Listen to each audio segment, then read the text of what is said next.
अरविंद केजरीवाल के इस्तीफे के बाद दिल्ली का अगला सीएम कौन होगा, ये बड़ा सवाल खड़ा हो गया है। ऐसे में सबकी नज़र पार्टी की नेता और सरकार में मंत्री आतिशी पर टिकी है।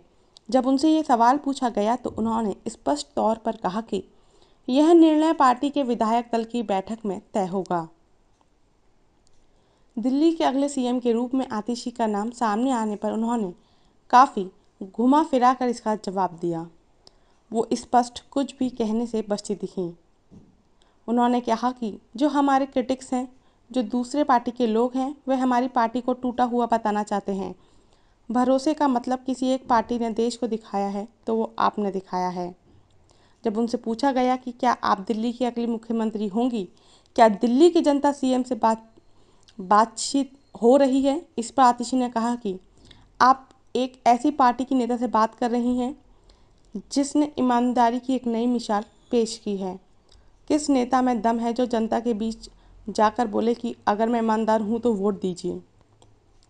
आतिशी ने कहा कि दिल्ली का सीएम कौन होगा ये महत्वपूर्ण नहीं है, महत्वपूर्ण ये है कि चाहे अरविंद केजरीवाल इस्तीफा दे दें, आम आदमी की सरकार एक हफ्ते या एक महीने चलेगी, लेकिन वो दिल्ली के लोगों के लिए काम करती रहेगी। अगला सीएम कौन होगा यह तो विधायक दल की बैठक में तय होगा, लेकिन दिल्ली की जनता आपकी सरकार ही चाहती है, क्योंकि उनके बेटे ने और हमारे नेता ने साबित करके दिखाया है।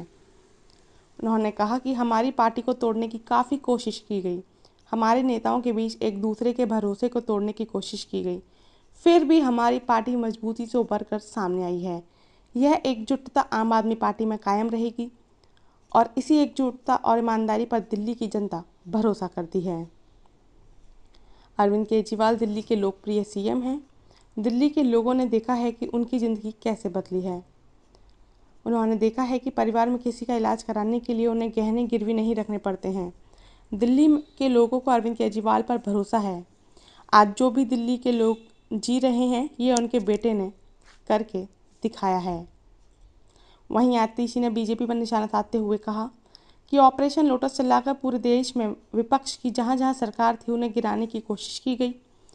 दिल्ली में भी आम आदमी पार्टी को तोड़ने की पूरी कोशिश की गई। हमारे नेता पर छोटे आरोप लगाए गए, लेकिन कोर्ट ने उन्हें करारा तमाचा मारा है।